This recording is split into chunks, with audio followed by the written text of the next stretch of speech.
भोलि हेर्नुवाला हामी बालुवाटारमा हामी नै हुनेछौँ।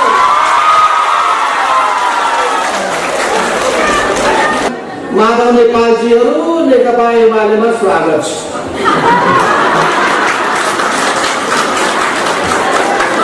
टोपबहादुर राणाजी कुन दिन केपी ओलीले दिनेछन् दलक बल्ल कांग्रेस। टोपबहादुरले बोलेका मात्रै हो, उनी त बिचरा मात्रै हो, उनको अभिनय आधार पनि बोलियो छैन। अब उनी भोलि न घर न ढाकको हुनेवाला छ। सधैँभरि पाखा लगाउने, सधैँभरि पन्चाउने, माथि उठ्नै नदिने, सङ्गठितै नगर्ने, सङ्गठित गरिहाल्यो भने कामको जिम्मै नदिने, यो त पीडा वेदना व्यथा आफ्नो ठाउँमा छँदैछ। त्यसमा म पछि प्रवेश गरौँला।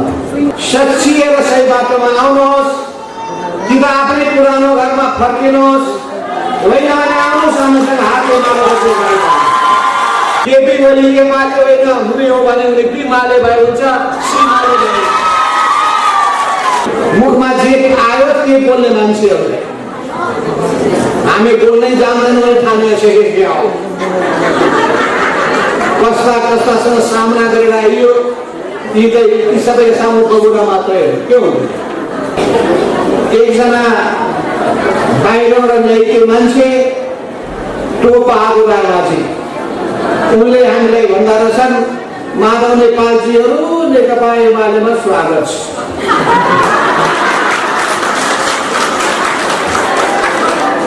माधव नेपालले टोपबहादुरले स्वागत गरे।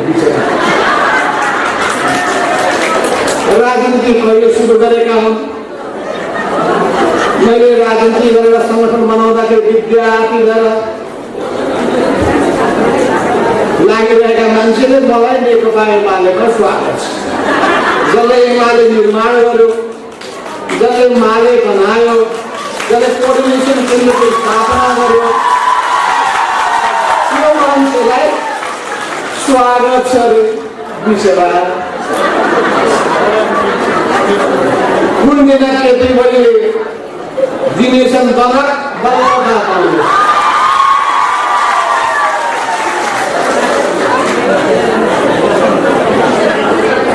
अब यो हेरिदेखि हालेको हुनाले नजर परेको, नजर पर्नुको अर्थ के हो भने त्यसले प्रवृत्ति बतायो। के छ प्रवृत्ति केपी शर्मा ओली कमरेडको?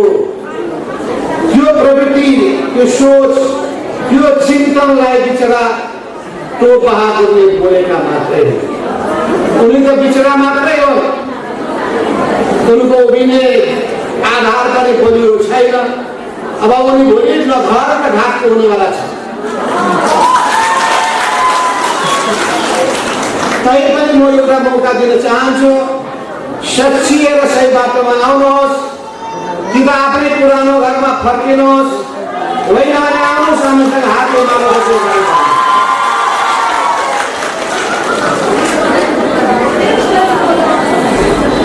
ढिलो भएपछि पछि आउने अवस्था नगर्नुहोस्। अहिले पनि मौका दिन चाहन्छु म तपाईँलाई र तपाईँ जस्ता यस्तै मुखमा जे आयो त्यो बोल्ने मान्छेहरूले हामी बोल्नै जान्दैनौँ ठाने सकेका हौ। कस्ता कस्तासँग सामना गरेर आइयो, ती सबै सामु बगुरा मात्रै हो। के हुन्छ त्यसो हुनाले यो प्रवृत्तिलाई हामी भन्छौँ केपी ओली प्रवृत्ति, र यो ओली प्रवृत्तिसँग हामी जुटिरहेका छौँ। के हो त्यो प्रवृत्तिको आखिर? पार्टीभित्र के भयो समस्या, के उत्पन्न भयो समस्या? तपाईँ सबैको मनमा त्यही जिज्ञासा होला। र त्यसमध्ये पनि महिला कमलहरूको बारेमा म बेग्लै कुरा गरौँला। अखिल नेपाल महिला सङ्घ एकीकृत हुँदाखेरि कति पीडा, कति वेदना तपाईँले सहनु भएको छ भन्ने कुरालाई म अनुभूत गर्न सक्छु। सधैँभरि पाखा लगाउने, सधैँभरि पन्चाउने, माथि उठ्नै नदिने, सङ्गठितै नगर्ने, सङ्गठित गरिहाल्यो भने कामको जिम्मै नदिने, यो त पीडा वेदना व्यथा आफ्नो ठाउँमा छँदैछ, त्यसमा म पछि प्रवेश गरौँला। पहिलो विषय भनेको पार्टी। यो पार्टी जसले विचारको मार्गदर्शन गर्दछ, बाटो देखाउँछ। यसमा हामी सबै उपस्थित भएका व्यक्तिहरू नेकपा एमालेसँग आबद्ध जन्मदिए संगठन अखिल नेपाल महिला संघका योद्धाहरू हुन्। यसमा पार्टीका योद्धाहरू पनि हौ। हाम्रो दुईटै जिम्मेवारी छ, पार्टीको जिम्मेवारी र पार्टीको जिम्मेवारीका साथसाथमा अखिल नेपाल महिला संघको एउटा योद्धा भएको हुनाले त्यसको पनि जिम्मेवारी। यो दोहोरो जिम्मेवारी तपाईँहरूले पुरा गर्नुपर्नेछ, गरिरहनु भएको पनि छ। र तपाईँहरूले यत्रो बृहत सङ्ख्यामा यहाँ आउनु भएकोमा मलाई धेरै खुसी लागेको छ। तपाईँ सबैलाई म पनि हार्दिक स्वागत गर्न चाहन्छु। तपाईँहरूले पनि धेरै चुनौतीको सामना गरेर यहाँ आउनु भएको छ। यहाँ आउनु पनि सजिलो छैन। भोलि के सिध्याउने हुन्, के खाने हुन् थाहा छैन। कतै खुसी दिने हुन् कि,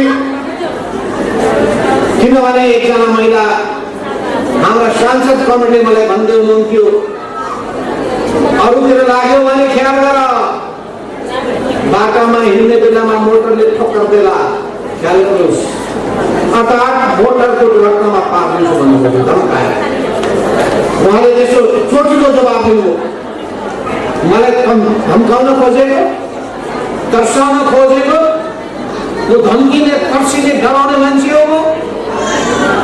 म जुन ठाउँमा उभिएको छु, दृढताका साथ उभिएको छु भन्ने बित्तिकै होइन होइन दिदी मैले त भन्न खोजेको होइन भन्दै लत्रक्क परि अर्की धम्काउने मान्छे। त्यसो हुनाले मैले एक से एक महिला योद्धाहरू देखेको छु। मेरो सामुन्नेमा उहाँले फोन गर्नुभएको छ, उहाँलाई दबाब दिँदाखेरि जवाब दिनुभएको छ। यो धेरै लोभ देखाउने काम नगरेर यो मन्त्रीको लोभ अनि सभापति बनाउने लोभ अनि आर्थिक पैसाहरू दिएर मलाई कने तान्ने लोभ, यो लोभ लालच देखाउने काम नगर, धम्क्याउने कोसिस नगर, तर्साउने कोसिस नगर। हाम्रै सामुमा उहाँले दिएका जवाब मैले अहिले पनि सम्झिरहेको छु।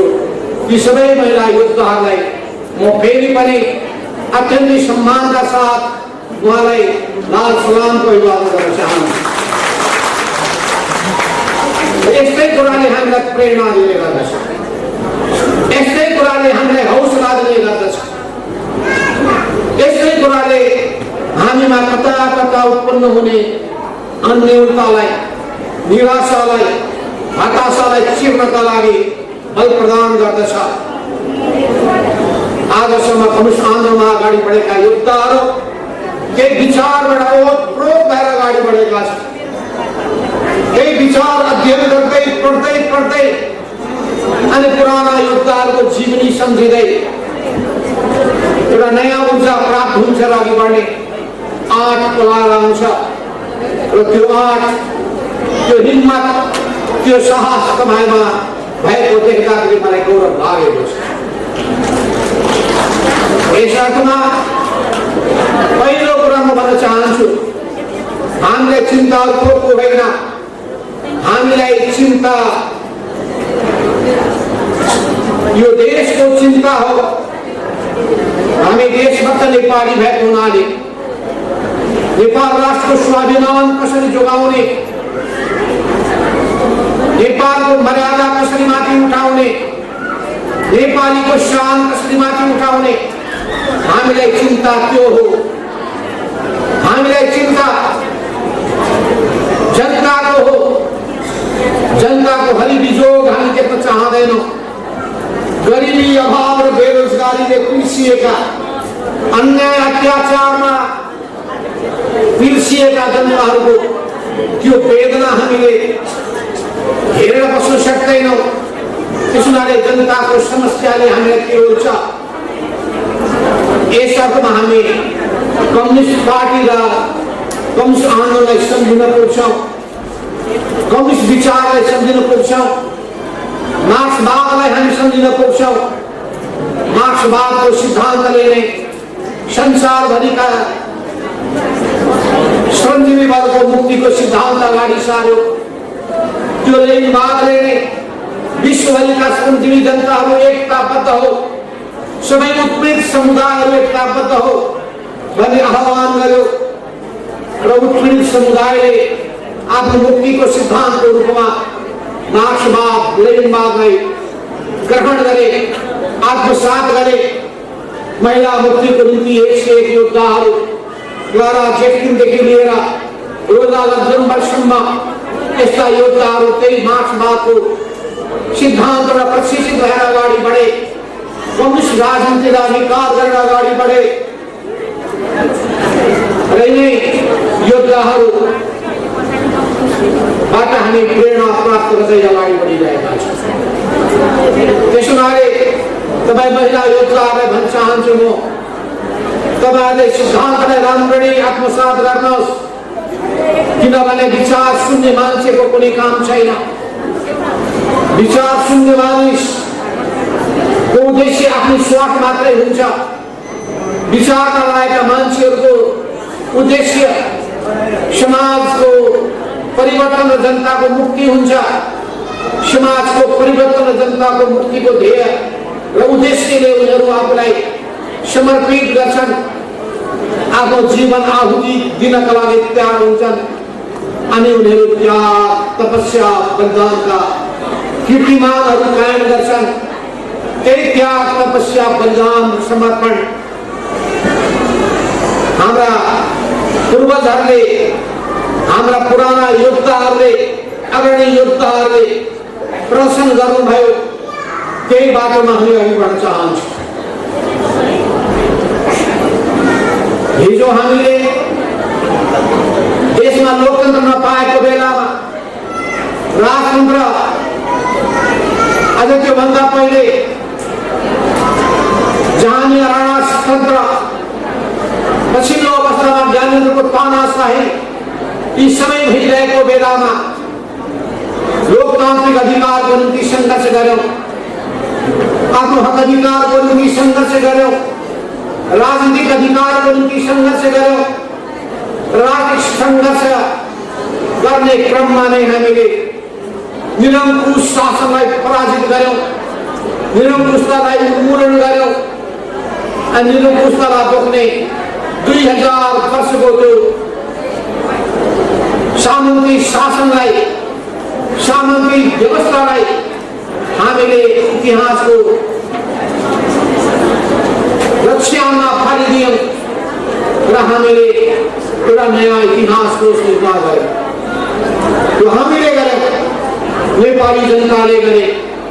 तपाईँ महिलाहरू त्यो बेला सम्झिनुहोस्, योगमाया जस्ता योद्धाहरू यो धरतीले जन्मायो।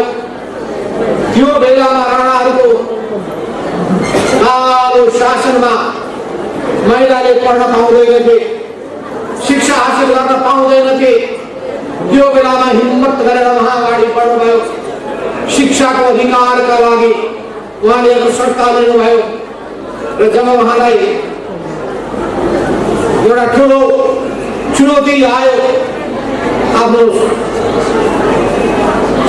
स्वाभिमानको रक्षा गर्नका लागि, आफ्नो अस्मिताको रक्षा गर्नका लागि जब चुनौतीको अवस्था देखा पर्यो, ज्यान जोखिममा राख्नुभयो, नदीमा हात फाल्नुभयो, जीवन बलिदान गर्नुभयो, मनबाट डराउनु भएन। यस्ता योद्धाहरू मात्रै होइन, विदुषीहरू जन्मिए राजा जनकको दरबारमा। ती विदुषीहरू अत्यन्तै ज्ञानको भण्डार भएका, अरू सबैसँग पुरुषसँग पनि शास्त्रास्त्र गर्न सक्ने त्यो बेलाका योद्धाहरूलाई सम्झिनुहोस्। गार्गी जस्ता योद्धाहरू यही भूमिले जन्माएको छ, नेपाल धरतीले जन्माएको छ। यसमा नेपाली महिलाहरूले आफूलाई हीन ठान्नुपर्ने केही आवश्यकता छैन।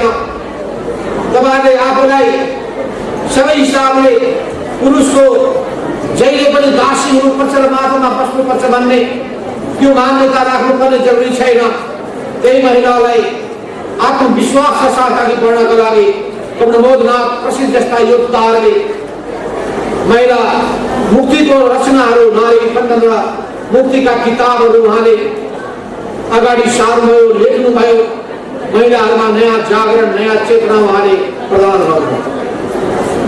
त्यो किताब यदि छैन भने फेरि पनि त्यो किताब पुनः प्रकाशित गरेर सबैको हातमा पुर्याउनु पर्छ।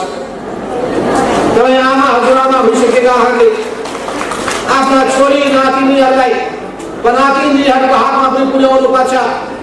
नभए पढ्ने बानी छुट्ने छ, अध्ययन गर्ने कुरा, आफ्नै मुक्तिका निम्ति लेखिएका किताबहरू, आफ्नै पीडा र वेदनाले भरिएका किताबहरू उनीहरूले बारेमा जानकारी दिन पाउने छैनन्। त्यसोले तपाईँले फेरि दोहोऱ्याएर त्यो किताब पढ्नुपर्छ। र यस्तै यस्तै रचनाहरू कहाँ कहाँ के निस्केका छन्, देशभित्र देश बाहिर यस्ता रचनाहरूको समारोह पनि बरु प्रकाशित गरेर तपाईँले पढाउनु पर्छ। त्यसले एउटा बाटो देखाउँछ, आत्मविश्वास पैदा गर्छ, अघि बढ्ने जाँगर पलाउँछ, चुनौतीको सामना गर्ने साहस बढ्छ र विजय प्राप्त गर्न सकिन्छ भन्ने आशा जगाउँछ, विश्वास बढाउँछ। त्यसोले यी पुराना इतिहासको आवश्यकता सधैँभरि पर्छ। प्रेरणाको स्रोतको खोजी जहिले पनि हुने गर्दछ। माओ सेतुङले भन्नुभएको छ, राम्रा उदाहरण जहिले पनि खोज, राम्रा उदाहरणको प्रचार जहिले पनि गर, तिनीहरूका राम्रा कुराहरू के छन् त्यसबाट सिक्ने काम गर। त्यसले तिमीलाई अघि बढ्नका लागि हौसला दिन्छ र हौसला भएको मानिसले मात्रै चुनौतीको सामना गर्न सक्दछ। त्यसोले हामी चुनौतीको बिचमा उभिएका छौँ। यो चुनौतीलाई विगतमा पनि हामीले सामना गर्दै आयौँ, अहिले पनि सामना गर्न हामी तयार छौँ। यसमा हामी कायर भएनौँ। हामी जनताको मुक्तिका लागि, महिला मुक्तिका लागि, दलित मुक्तिका लागि र सबै चिचिएका पिल्सिएका जनताको मुक्तिका लागि हामी लागेका छौँ। यति राम्रो उद्देश्य राखेर कम्युनिस्ट पार्टीको स्थापना 2006 सालको वैशाख 10 गतेका दिनमा नेपालको भूमिमा सम्भव नभएपछि भारतको भूमिको कलकत्ताको श्याम बजारमा यही काठमाडौँका एकजना रामेछापमा जन्मिएका कमल पुष्पलाल उहाँको नेतृत्वमा मोती देवी सहितको एउटा योद्धाहरूको टिमले कम्युनिस्ट पार्टीको स्थापना गरेका छन्। नेपालको धरतीमा कम्युनिस्ट पार्टीको आवश्यकता महसुस गरे, कम्युनिस्ट आन्दोलनको आवश्यकता महसुस गरे र कम्युनिस्ट पार्टीले मात्रै जनतालाई मुक्ति दिन सक्दछ, अरू पार्टीहरूले सम्भव छैन भने निष्कर्षमा पुगे। यी योद्धाहरूमध्ये तपाईँलाई थाहा छ, कोही प्रजा परिषदसँग सम्बद्ध थिए, पहिले कोही नेपाली कङ्ग्रेसमा लागेका थिए। स्वयं कमल पुष्पलाल नेपाली कङ्ग्रेसको कार्यालय सचिव हुनुहुन्थ्यो, तर कङ्ग्रेसबाट उहाँको मोह भङ्ग भयो, कङ्ग्रेस पार्टी त्याग्नुभयो र कम्युनिस्ट पार्टीको स्थापना गर्न अग्रसर हुनुभयो। ती पाँचै जना योद्धाहरू पुष्पलाल हुनुभयो, नरबहादुर कर्माचार्य हुनुभयो, निरञ्जन गोविन्द पैती हुनुभयो र त्यसै गरी मोती देवी हुनुभयो र अर्को के अर्को हाम्रो यी बाग बजारमा पार्टी भएको घर उमेर बढी भइसकेको छ, याद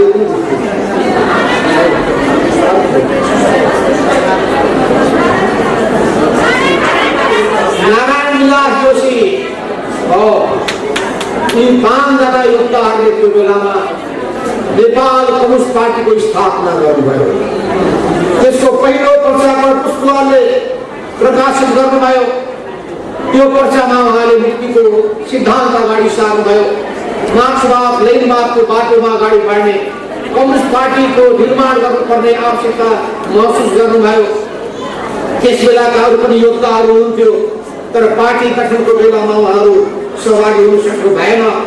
तो मनमोहन अधिकारी हुनुहोस्, चाहे तुलसीलाल माथि हुनुहोस्, यी अनेक योद्धाहरू हुँदाहुँदै पनि पार्टी निर्माण गर्ने बेलामा यी 4 जनाको प्रतिनिधित्व र बाटोमा आउँदै गर्दाखेरि बैठकमा पुग्न सक्नु भएन मोती देवी, तर 5 जनाले कम्युनिस्ट पार्टीको स्थापना गर्नुभयो।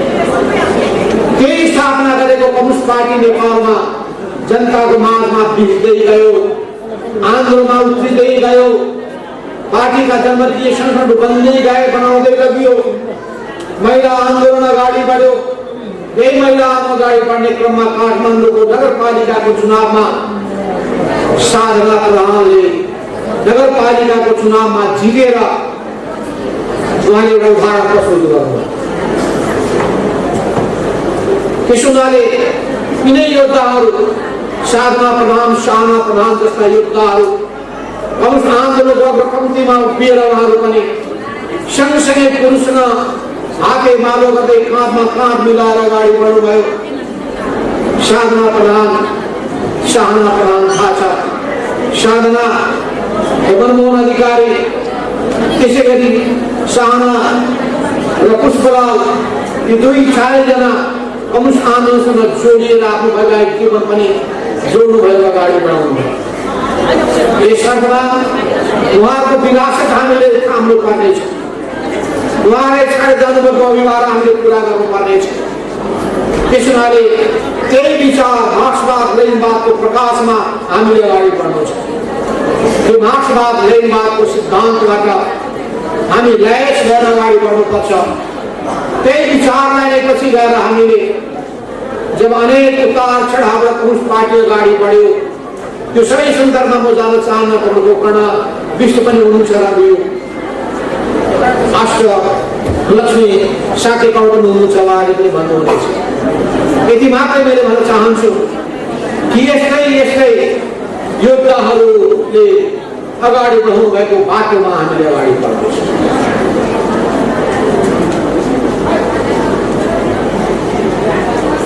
यसरी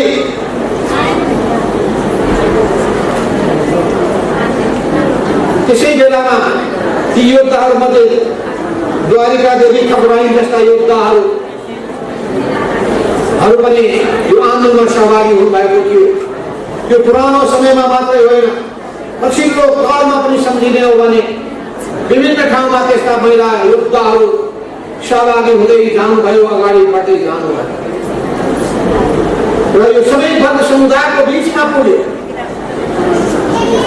सबै भूभागमा यो फैलिँदै गयो र सबै भूभागमा फैल्दै पनि पछि कम्युनिस्ट पार्टीभित्रको अन्तर्द्वन्द्वको कारणले गर्दाखेरि पार्टीभित्र अनेक वैचारिक भाषिक दलले सञ्चालन गर्न नसक्दाखेरि अझै भन्न सकिन्छ जतिखेर दोस्रो महाधिवेशन भएको थियो त्यो बेला विचार पुष्पलालको पास भएको थियो, तर संगठनको नेता बन्न पुगेका थिए केशरजन राय माझी।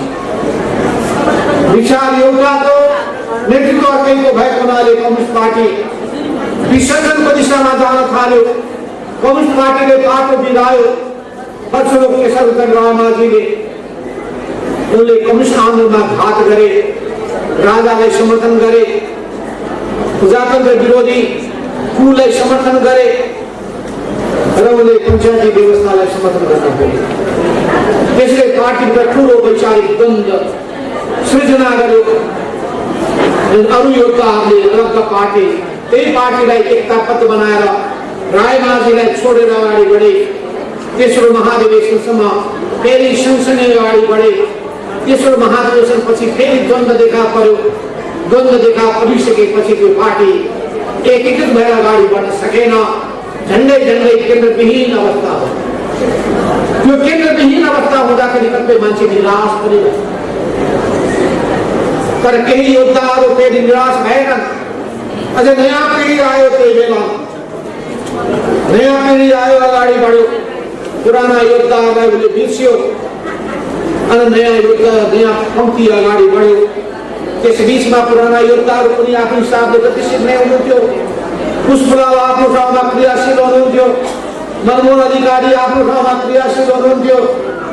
त्यसै गरी डीपी अधिकारी आफ्नो ठाउँमा क्रियाशील हुनुहुन्थ्यो अनि रायमाझीलाई छोडेर विष्णुबहादुर मानन्द र कृष्णराज वर्मा जस्ता योद्धाहरू पनि आफ्नो ठाउँमा क्रियाशील नै हुनुहुन्थ्यो। मोहन विक्रम सिंहदेखि लिएर अनि चौथो महाधिवेशन कोरको समूह पनि आफ्नो ठाउँमा क्रियाशील थियो। जिल्ला जिल्लामा यसरी आन्दोलन बाँचिरहेको थियो। अलग अलग समूहमा ती आन्दोलन बाँचिरहेको थियो। मार्क्सवादको सिद्धान्त जिउँदै थियो। मार्क्सवादको सिद्धान्तलाई नेपाली जनताको माझमा पुर्याउने योद्धाहरू देखा पर्दै गइरहेका थिए। आन्दोलन समाप्त भएको फेरि अगाडि बढ्यो। त्यही अगाडि बढ्ने क्रममा 2031 सालमा 2028 सालमा झापा विद्रोह भयो। झापा विद्रोहमा फेरि मोहनचन्द्र अधिकारी जस्ता अनि राधाकृष्ण मैनाली जस्ता योद्धाहरू अगाडि बढे।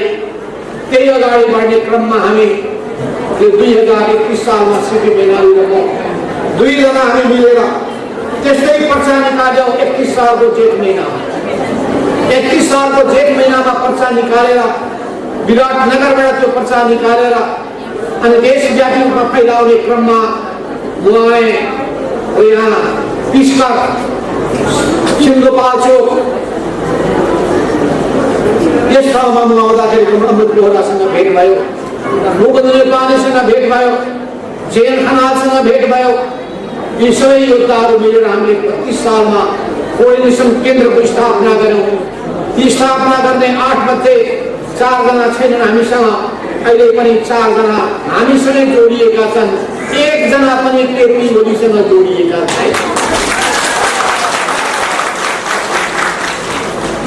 झापा आन्दोलनका पुराना योद्धाहरू मोहनचन्द्र अधिकारी, राधाकृष्ण मैनाली अनि त्यति मात्रै होइन, नरेश खरेल, धनेन्द्र बस्नेत जस्ता झापा आन्दोलनका 101 योद्धाहरू 1 जना पनि केपी ओलीसँग जोडिएका छैनन्। सबै हामीसँग जोडिएका।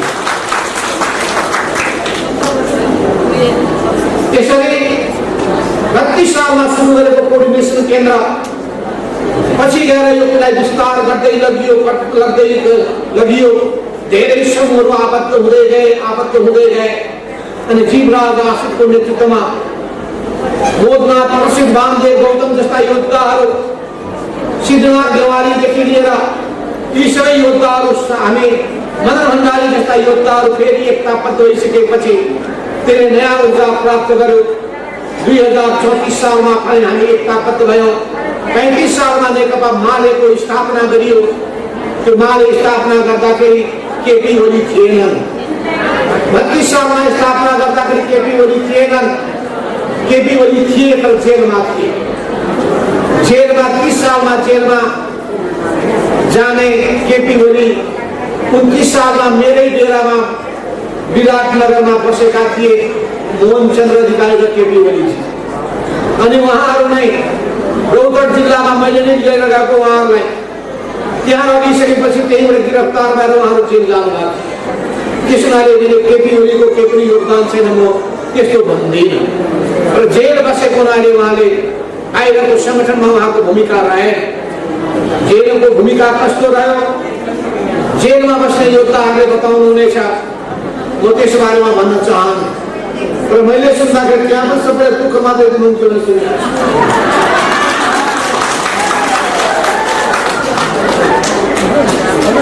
मैले झुटो बोल्नु हुँदैन। मैले एउटा दुःख पाएको थिएन उहाँबाट। तर अरूले भन्नुहुन्छ कि दुःख मात्रै दिँदै गर्नु त्यही भएर थाहा छैन। त्यसपछि तपाईँलाई थाहा छ 35 सालमा मदन भण्डारीले व्यवस्थापन गर्नु भएर हामीले महाधिवेशन गऱ्यौँ। हामीले सम्मेलन गऱ्यौँ। नेकपा माले बनायौँ। अनि 46 सालको आन्दोलनमा हामी लाग्यौँ। मदन भण्डारी, मोर, जेएन खनाल 3 जनाको मूल कमिटी थियो। त्यसैले हाँक्यो। आन्दोलनलाई सफल बनाइयो। संविधान बनाइयो। संविधान बनाउने क्रममा भरत मोहन अधिकारी कङ्ग्रेससँग सम्पर्क भयो। अनि हामी दुईटैले सल्लाह गऱ्यौँ। मनमोहन समूह र नेकपा मालेको बीचमा वार्ता भयो। नेकपा मार्क्सवादी त्यो नाम थियो। नेकपा मार्क्सवादी र नेकपा माले दुईटैको बीचमा वार्ता भयो। वार्ता गर्ने हामी 3 जना थियौँ। मनमोहन अधिकारी हुनुहुन्थ्यो, मदन भण्डारी हुनुहुन्थ्यो र म आफै थिएँ। र त्यसपछि 2047 सालको पुस महिनामा हामीले नेकपा एमाले बनायौँ। त्यस हुनाले त्यो एमाले बनाउने मूल नेता केपी ओली होइन। अनि केपी ओली फुर्ती के देखाउँछन् भने एमाले म हुँ, म कहाँ आऊ। त्यस हुनाले मैले भनिरहेको छु, केपी ओली एमाले होइन, हुने हो भने उनी बिमाले भए हुन्छ, सिमाले भए।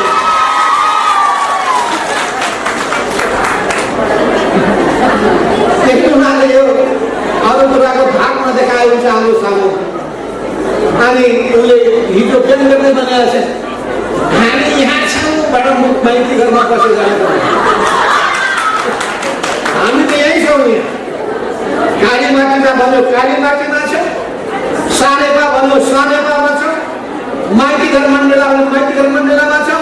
भोलि हेर्नु होला हामी बालुवाटारमा हामी नै हुनेछौँ। त्यस हुनाले मेरै हो सबै, कमाए धमाए भने भ्रम पाल्नु भएको छ भने कृपया ओलीजी यो घमण्डको चुचुरोबाट तल ओर्नुहोस्, घमण्डको सगरमाथामा नचढ्नुहोस्। अहिले धेरै बिगारेको छ तपाईँको घमण्डले, धेरै बिगारेको छ तपाईँमा रहेको व्यक्तिवादले, धेरै बिगारेको छ तपाईँको वैचारिक विचलनले। तपाईँ सिद्धान्तनिष्ठ हुन सक्नु भएन, तपाईँ आदर्शप्रति समर्पित हुन सक्नु भएन। हामी चाहन्छौँ पार्टी बनाऊ। पार्टी किन बनाउने भन्दाखेरि दुईटा उद्देश्यका लागि। एउटा हाम्रो देशमा समाजवाद ल्याउने कामको लागि यो विचारले मार्गदर्शन गरोस्। नेपाली विशेषताको समाजवाद के हुन्छ त्यसको निम्ति लागौँ। र त्यो समाजवादको मूल उद्देश्य जनताको समृद्धि हो र समाजको परिवर्तन हो। यो समाजको परिवर्तनका लागि हामी लागेका छौँ। हामी विचार शून्य होइनौँ, आदर्श शून्य होइनौँ। त्यसो हुनाले वास्तवमा त्यो बेलादेखि हामीसँग रहेका महिला योद्धाहरू लागिरहेका हामी सबै एउटै मोर्चामा छौँ। त्यस बेलामा लाग्ने योद्धा हाम्रो अष्टलक्ष्मी कमरेड उहाँ यहीँ हुनुहुन्छ, उहाँ यहीँ जिउँदै हुनुहुन्छ। केपीले आएर यहीँ हुनुहुन्छ पुरानो व्यक्ति। पत्रकार यहीँ हुनुहुन्छ, उहाँ पनि जिउँदै हुनुहुन्छ, उहाँलाई हेर्नुहुन्छ। काठमाडौँको सबै सङ्गठन बनाउनु उहाँहरू नै हो। त्यस बेलामा मेरा सहयोद्धा उहाँहरू नै हो। रवि सिंहका झापा आमाको पुरानो योद्धा मेरो नाम बिर्सेछु, जिउँदा गौरा प्रसाद यहीँ हुनुहुन्छ अगाडि। सारा त्यो बेलाको जल्लो बल्लो व्यक्तित्व अहिले पनि क्रियाशील गरेर लागिरहनु भएको छ। अनि गौरा प्रसाईले झापाको जब चर्चा गर्न थाल्नुभयो भने मैले त एउटा छेउ पनि भन्न सक्दिनँ, उहाँले सबै व्याख्या गर्न सक्नुहुन्छ। केपी ओलीको बारेमा मभन्दा बढ्ता उहाँलाई नै थाहा छ। कथा व्यथा लेख्नुहोस् है राम्ररी, कथा व्यथा लेख्नु। किन मैले सुनेको छु उहाँको कथा र व्यथा, पीडा र वेदनाहरू कति घोच्न सक्दा रहेछन्, कति घोच्न सक्दा रहेछन्। धन्य सहनुभयो गौरा कमरेड। म भएको त समाचार पनि थिएन। त्यसै गरी अहिले हामीले यत्रो सम्मान गरेका छौँ नानी महिला नगर्नेलाई। अवश्य मैले चर्चा गर्नुपर्छ। झापाकी महिला योद्धा पवित्र यहाँ हुन्छ कि हुन्न, पवित्र निरौला, यी सबै महिलाहरू अरूको नाम मैले लिन सकिनँ। फेरि हामी कसैको चर्चा गर्न जीवन यिनीहरूले कस्तो नै नाम कसैको एक माथि ध्यान राम्रो छ। एकदम पुरानो झापा आमाको योद्धा नेत्र घिमिरेकी धर्मपत्नी जीवन सङ्गिनी 2071 सालमा जब नेकपा एमालेको 9 महाधिवेशन भयो, त्यो महाधिवेशन हुँदाखेरि हामीले एउटा दस्तावेज राजनीतिक प्रतिवेदन पारित गर्यौँ। र त्यो प्रतिवेदनमा नेपाली समाजको चरित्र चित्रण गरिएको थियो। त्यो समाजको चरित्र चित्रण गर्दाखेरि, वर्गीय चरित्रको निरूपण गर्दाखेरि केपी ओली सहमत हुनुहुन्न थियो। अहिले पनि सहमत हुनुहुन्न, तर पनि त्यही दस्तावेज पास भयो। विचार एउटाको पास भयो, त्यो विचार हामीले अगाडि सारेका थियौँ। नेतृत्वमा